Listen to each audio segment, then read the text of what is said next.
Well, hey there everyone. I'm Kaye here in Tennessee. Welcome back to my channel. If you're new here, I live on a little over 9 acres that is being developed into gardens. This was once just a yard and with a couple of raised beds and some bees.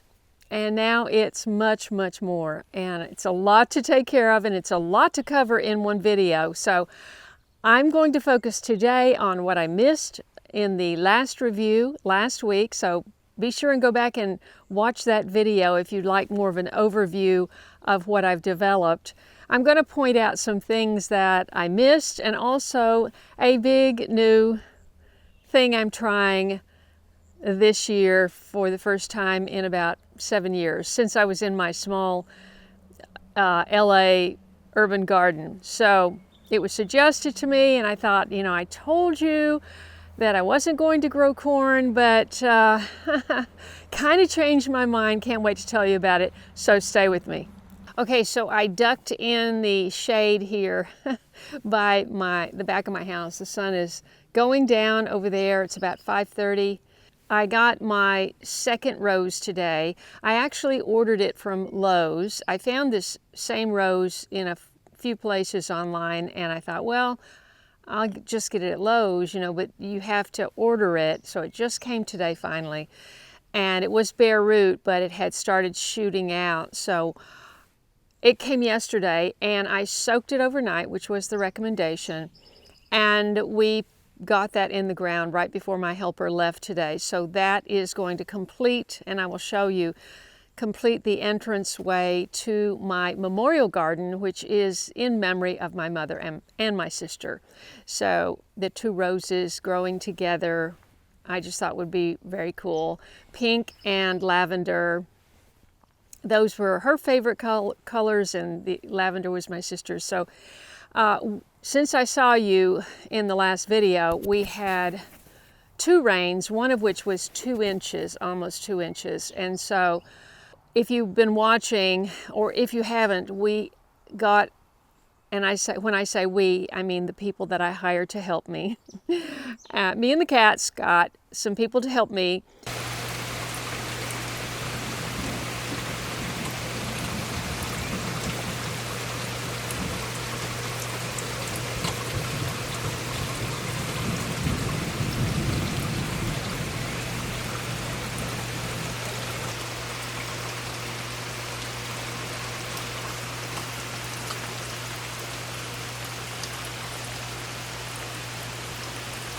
A ditch was dug beside the side garden to divert water from washing the soil off of there, and also a ditch by the driveway garden, which diverts water off the other side of the backyard. And then Randy dug 2 ditches at the top of the flower garden, and they were really, there was that much water in the ditches when we had the 2-inch rain. So that was really working. And of course, what does rain bring? Something I never had in LA, weeds. So May is all about weed maintenance. You know, once you get your plants in, it's all about weed maintenance. And then of course you've got to get your water system set up so that when it gets dry, you've got irrigation. Nothing much has changed in the memorial garden except for the rose, and we're going to move over to the side garden. I didn't even step in there last time because it was too muddy. The only thing I've gotten growing in there is Randy and I, since the last video, put up another cattle panel, 16-footer I had behind the shop, and I'm going, I might as well use that. So I planted butternut squash on the front of it, and on the back I planted more cucumbers and this rare heirloom pole bean called speckled egg. And I just had a handful from last year, and I want to see if I can get a handful more. Let's move over to the side garden. This is the new privacy fence for the HVACs, so I don't have to stare at them from my memorial garden. And it's just cedar slab. These slabs you can buy from the cedar mill for $2 a piece. So it's a pretty inexpensive way to go. You just need labor to put it in. Okay, this is very evident what happened here. Fortunately, these beans that I planted, beans, cucumbers, and butternut that I planted at the base of this cattle panel was built up about 4 inches from the level of the garden, which is yet to be planted. And you can see I had a little lake going all the way around it. This was 2 inches, 3 inches of water here probably, and all the way around, and then lots of puddles out in the garden. And you know, it is what it is. We just deal with these copious amounts of rain at one time. But I just noticed that I do have some butternuts coming up. This is seed that I grew out from my friend Daryl, who gave me the original butternut when I came here. So it looks like I've got quite a few coming up. Let's check the back side. This is my side garden, and it has, these were beans. Now this right here looks like it got washed out or an animal got in there. So we'll see what happens. But at least I've got some cucumbers. 3 cucumbers so far. You know, we got this all perfectly tilled, but the base of my soil is clay, and you have a 2-inch rain, and it seems like the good soil just melds into the clay, and before you even get it planted, you've got to till it again because it's just crumbly, rutted.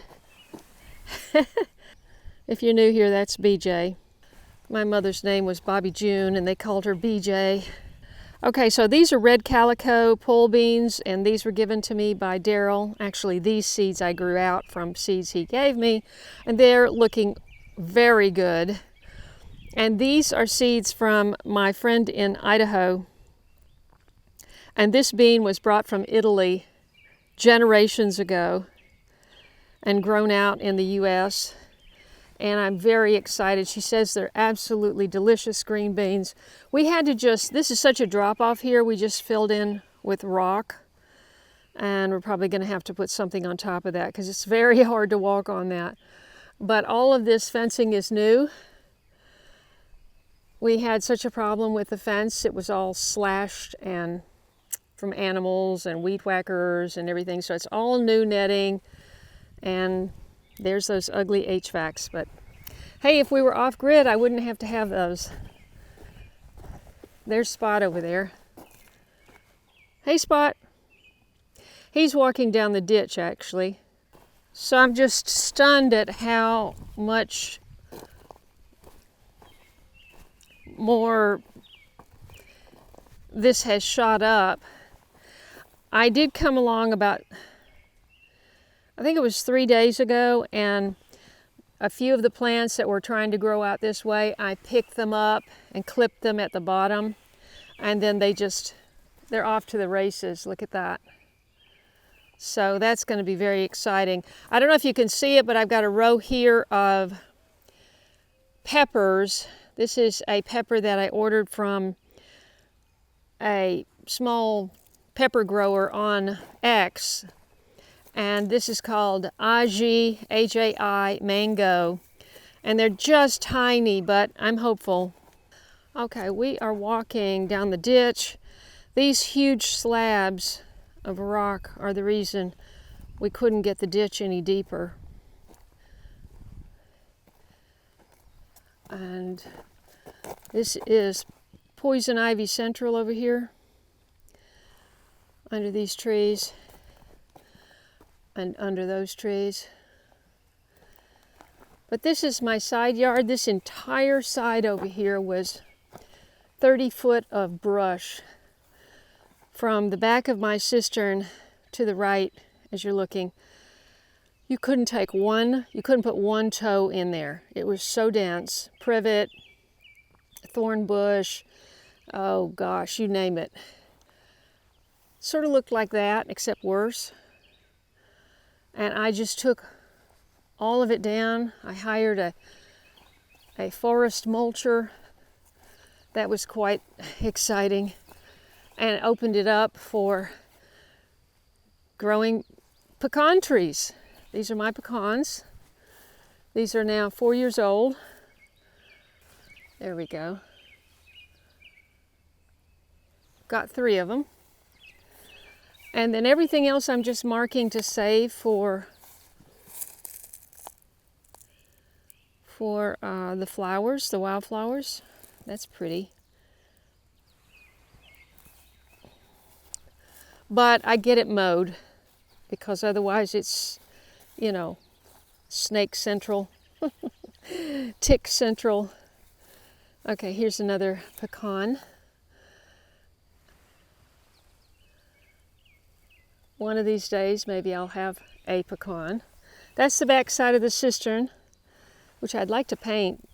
I'd like to paint it olive color. This is all late bone set that I had the mower save. I've got a late bone set video with giant ironweed. I'll put the link right up to the right if you're interested in that.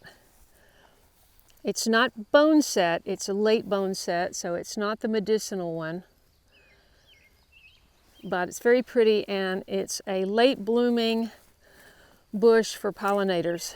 When there's very little else blooming, this will be. Late bone set is white. The blooms are white. That's all late bone set. And down here too. So obviously I don't need this much, but it's here, so. What have we got over here? This is something. I forget what. What is this over here? That is wild bergamot, but it's covered in powdery mildew.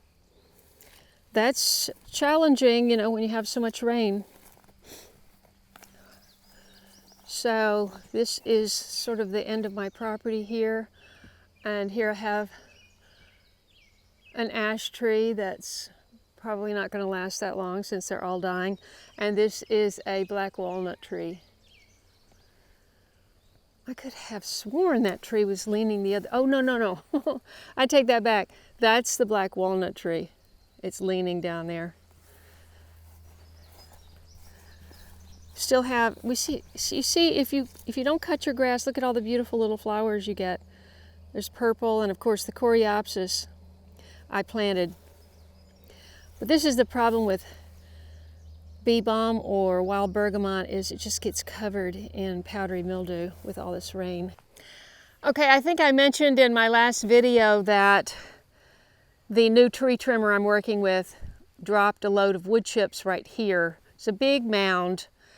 It was a double mound. You can see a little bit of it left. And Randy and Chase spread that out today because that was not enough to stop the flow of water that's coming off of the front of the yard down across my garden.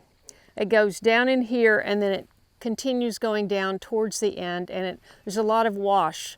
Fortunately, we had hay on all of the sweet potatoes and the summer squash mounds and the peppers. So most everything was fine. It's just we wanted to improve it, so it was Randy's idea to just spread this out and get that gap between the log, which I already had there, and the ground sealed up, and we're hoping that really helps. And I will be getting another load dropped in between these two, and together I just want one continuous berm about knee-high all the way down to the end of the garden. This is 100 feet and 50 feet that way, so 5,000 square foot garden, which is almost as big as my entire property in Pacific Palisades. Okay, I want to show you how things are growing inside. Okay, these are the cabbages. They were planted late. You know, this is going to get very hot for cabbages, but I'm doing the best I can to protect them. Today they were worked up, meaning we loosened the soil around each one and then put hay around each one and then covered it back with this insect netting that I've purchased. And to the right, I have about 30, let's see, 5 times 7 is 35 tomato plants. There are 7 5 cattle panel trellises, and there are 7 tomatoes, 3 on one side and 4 on the other of each row, and in between I planted a row of beans, all covered in hay. Over there I have 4 rows of peppers. They're still very small. They got worked up, the soil got worked up around them today, and more hay put around them. And the tiller was passed in between each row. Everything gets so compacted after a 2-inch rain that the tiller is really vital. Down here I have a row of okra that's about, looks like it's about 20 to 25 feet long. I overseeded it, so it will need to be thinned, but since it's my second seeding, I wanted to make sure I got something. That's that skinny little row right there. That big volunteer sunflower plant blew over on the big rain on Monday afternoon. And as I was pulling it up to straighten it, it had already gotten too curved and I broke the top. So I'm hoping it somehow recovers. I tried to put it back together, but you know. Okay, BJ just went into the garden and that power is supposed to be on. I backed into this when they dropped the load of wood chips the other day, and I felt like a cattle prod hit me in the back end. The garlic is looking pretty good, although the tips are kind of yellow, and it never put up scapes, so I don't know what happened with that. We're almost to June, no scapes, and I have a feeling I just missed that. There is some music garlic in there. It should have put up a scape. Beyond that, in the middle, the mounds are covered in hay. Those are my sweet potatoes, and to the right of that is the insectiary with sunflowers and zinnias. Okay, this is the most prepared I've ever been for watermelon, because this is the end of the garden, the lowest point. The weeds explode in between whatever you're growing. Now, if you're growing tall corn, which is where I grew tall corn last year and the year before, by the time it gets up there, you don't have quite so many in the ground because they shade out the weeds. But this year I'm not doing that because I wasn't going to grow corn and I grew watermelons here. Planted watermelons in mounds. And I was so glad they were in mounds, otherwise they would have been washed out from that 2-inch rain.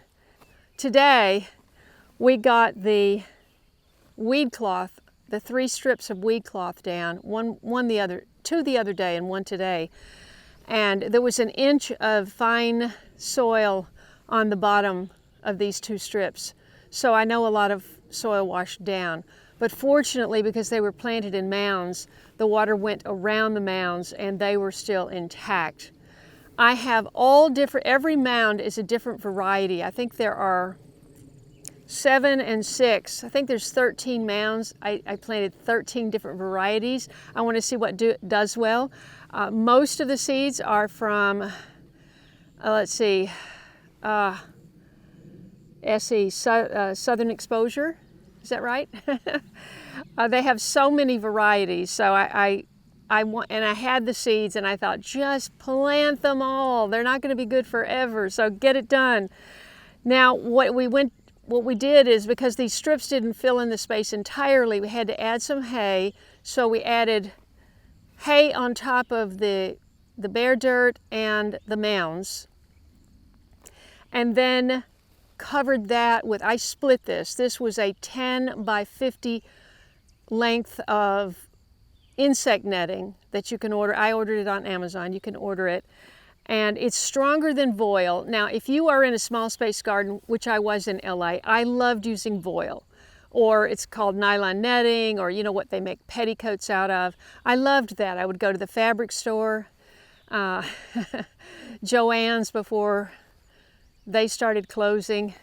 At any rate, you could never get fabric wider than 57 inches. And so this is 10 feet wide, big, big difference. And I just took the scissor and I literally walked down, it just cut itself almost, and split it in half so that it would be separated, and then we pinned it down with these great stakes, the best fabric stakes I have found. Trust me, I'll show you one. And we got that. Here she comes. She walks through like there's nothing. I wonder if they didn't turn the power on. I'll need to check that. At any rate, I'm very hopeful. On one of the seed packets it said, keep covered until they bloom. I've never done that with a watermelon, and you know they get covered in squash bugs. Covered. So there's enough looseness for them to come up and start growing before I have to release the fabric. And perhaps, you know, it'll save me the back-breaking daily work of looking for squash bug eggs, or heaven forbid the evil one with the orange and black. Mostly what I get here are the gray squash bugs with the kind of diamond-shaped back, you know. And so, all right, now for what I want to talk to you about, what the new development is. I wasn't going to grow corn because corn is such a problem growing here because of raccoons. You can manage to keep the deer out, but you cannot keep raccoons out unless you have a dog, and I don't have a dog. But my friend Gina said, why don't you grow Three Sisters corn this year? The Three Sisters companion planting between corn, beans, and squash. And I thought, well, goodness, I haven't done that since I was in California, and I did it in 16 little pots. They were like 3 to 5 gallon pots on my driveway all together, and I grew squash, beans, and corn together. It was fun. It was an experiment. I got a couple of things to eat out of it, not much. But, you know, I did some research online, and I thought, you know, there's a lot of different ways that the Native Americans laid out the pattern of how they grew it, but I settled on the one where you have the mounds are 4 feet apart from center to center, and each one is 18 inches apart, so you've got a little space in between, and you have a flat space on top, and you push in 4 to 5 holes 1 inch down for your corn. You plant your corn first, and I put 3 seeds in each hole, because I can't afford for it not to work. I'm happy to come in and do this much pruning if I need to. If I get 100% germination, which rarely happens, so not too worried about that. At any rate, you flatten it, and I used my fertilizer and compost. Corn loves, it needs support. That's why you have a 4-inch mound, 18 inches wide, flat on top, 4 to 5 holes on top. I put 3 kernels of corn in each one. This is Sweet Luck corn that was developed over 40 years by my friend Daryl, who stopped growing corn because of the varmints. I mean, you just can't deal with it. So when the corn is at least 10 inches high, you know, somewhere between 10 inches high and your knee, you know, what they say about corn is knee high by 4th of July. Well, you got to get this planted before June 1st to get to that. But you plant your beans around the outside of the corn. You plant the pole beans, and you can plant beans that you plan to just dry, or you can plant beans that you want to pick fresh. It's up to you. But as long as they're pole beans and they go up the beanstalk, and then you plant your squash. You can plant winter or summer squash around that. And like I said, there's a lot of different diagrams online. You know, the USDA has a big article on it, and talks about the history of, you know, which native tribes did this and how they did it and when they started doing it and all of that. So it's very interesting. And so I'm trying it. And I decided to put in, I've got 11 mounds, because I had this empty space down here because I grew less sweet potatoes this year. And I wasn't going to grow my wild goose peas, which is my family heirloom pea that's been in my family over 105 years anyway.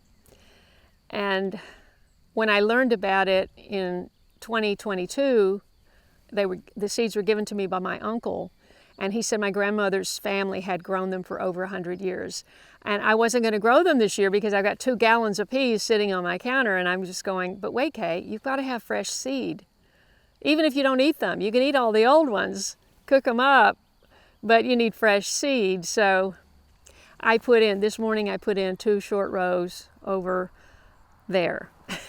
On this cattle panel between the corn and the watermelons, I have tomatoes, onions, a handful of cucumbers, and a handful of green peas, snap peas left that are still producing. And so that's kind of what's going on in the lower garden.